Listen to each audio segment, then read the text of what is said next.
Olá, você está no canal Os Federais do Ensino, Papo de Concurseiro, e o papo de hoje é sobre o novo decreto de armas de fogo. Um assunto, olha, que está gerando muita discussão e que tem grande chance de ser cobrado nos próximos concursos. Fica ligado. Então, para ajudar nos estudos, a gente preparou um guia completo para desvendar juntos o Decreto 11.615 de 2023.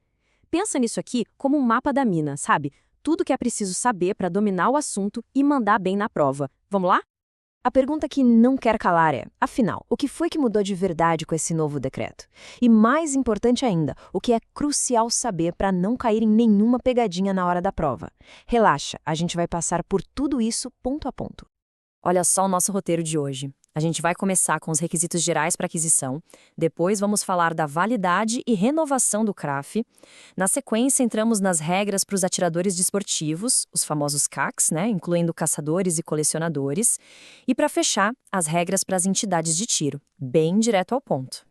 Então, vamos começar pelo começo, pelo básico. Os requisitos gerais de aquisição. Isso aqui é o ponto de partida para entender toda a legislação nova.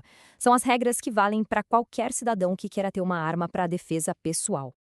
O processo para comprar uma arma tem um passo a passo bem definido, olha só. Primeiro de tudo, tem que pedir autorização lá na Polícia Federal. Depois, é hora de comprovar que todos os requisitos foram cumpridos. Com a autorização na mão, e um detalhe importante, ela é intransferível, ou seja, só vale para quem pediu, hein? Aí sim a pessoa pode comprar a arma. E por último, mas não menos importante, é hora de solicitar o certificado de registro, o famoso CRAF. Agora, vamos mergulhar nos detalhes que com certeza fazem toda a diferença na hora da prova.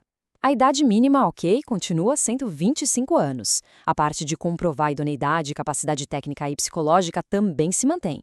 Mas atenção total em dois pontos cruciais: a exigência de declarar que possui cofre e, principalmente, a comprovação da efetiva necessidade.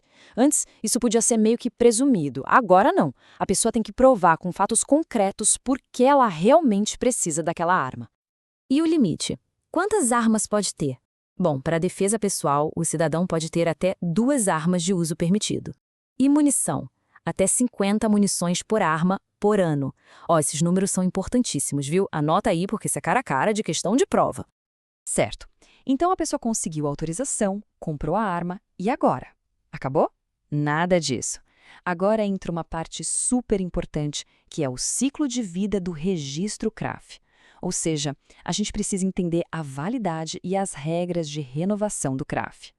E os prazos de validade do CRAF mudaram, viu? Dá uma olhada aqui. O ponto crucial, a grande mudança, é para os CACs, colecionadores, atiradores e caçadores. O prazo agora é de 3 anos. Já para caçadores de subsistência e empresas de segurança privada, o prazo ficou em 5 anos.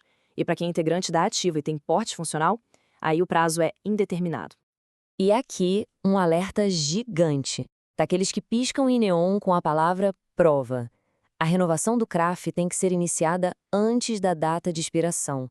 Não é uma opção, é obrigatório. Deixar para a última hora? Péssima ideia. As consequências são bem sérias. E não são poucas as consequências, não. Se o prazo vencer, o proprietário recebe uma notificação eletrônica e tem 60 dias para se regularizar. Ele pode renovar, transferir a arma para outra pessoa ou entregar na Polícia Federal. Se não fizer nada disso, aí a coisa complica. Abre um processo de cassação. E a cassação significa a apreensão imediata da arma. E tem mais, enquanto a situação estiver irregular, nada de comprar a arma ou munição nova, e nem renovar o passaporte. Beleza, agora a gente entra num tópico que exige muita atenção, porque é cheio de detalhes. As regras para os atiradores desportivos, a letra A da sigla CAC. Aqui, cada detalhezinho conta, então vamos com calma. Essa tabela aqui, olha, é ouro puro para estudar. Ela mostra a progressão dos níveis de atirador. Funciona assim: o atirador começa no nível 1. Para isso, precisa comprovar no mínimo 8 treinamentos ou competições em 12 meses. Aí, pode ter até 4 armas de uso permitido. Para subir para o nível 2, a exigência aumenta: 12 treinos mais 4 competições. E aí sobe o limite de armas e munições também. No nível 3, a coisa fica mais séria, com 20 treinos e 6 competições. E já pode ter até a arma de uso restrito. E lá no topo, o alto rendimento, com regras ainda mais específicas.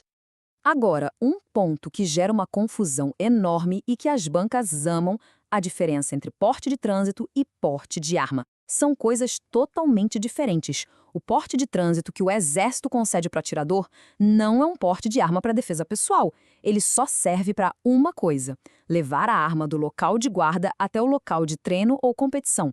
E o detalhe mais importante, o que mais cai em prova, a arma tem que estar desmuniciada durante todo o percurso, ok? Isso é fundamental. Ainda falando dos CACs, vamos dar uma olhada agora nas outras duas letras da sigla: caçadores e colecionadores. Eles também tiveram mudanças bem específicas com o novo decreto. O decreto separa bem os dois tipos de caça que são permitidos. De um lado tem a caça excepcional. A finalidade dela é o controle de fauna invasora, sabe? O exemplo clássico é o javali. Aqui, os limites de armas são maiores e quem fiscaliza é o Exército. Do outro lado tem a caça de subsistência. Essa é para quem mora na zona rural e realmente depende da caça para a alimentação da família. Aí as regras são bem mais apertadas, com o limite de uma arma bem específica, e quem cuida da regulamentação é a Polícia Federal. E os colecionadores? O que eles não podem ter no acervo? A lista de proibições é bem clara. Nada de armas automáticas, de jeito nenhum. Também não pode ter armas que ainda estão em uso pelas Forças Armadas, nem aquelas com silenciador ou supressor. E um detalhe técnico, mas super importante. As munições de uma coleção precisam ser inertes. O que é isso? Cápsula deflagrada, sem pólvora, sem capacidade nenhuma de disparo. Ok, a gente falou dos atiradores, dos níveis, das armas, mas onde é que eles treinam? Nos clubes de tiro, claro. E o novo decreto também trouxe um pacotão de regras novas para eles, impactando diretamente o funcionamento desses locais. A regra que talvez tenha causado mais barulho é a da distância. Agora, os clubes de tiro precisam ficar a mais de 1 quilômetro de qualquer escola ou estabelecimento de ensino. Os clubes que já existem ganharam um prazo de 18 meses para se adequar. Além disso, tem outras exigências, como horário de funcionamento restrito, das 6 da manhã às 10 da noite, e um controle de segurança bem mais rígido, com cofre, sala segura e até controle biométrico de quem entra e sai. E aqui, atenção máxima, porque isso é o tipo de detalhe que derruba candidato. Em período eleitoral, tem uma proibição específica. Os clubes de tiro não podem funcionar e os CACs não podem transportar suas armas. E quando vale essa proibição?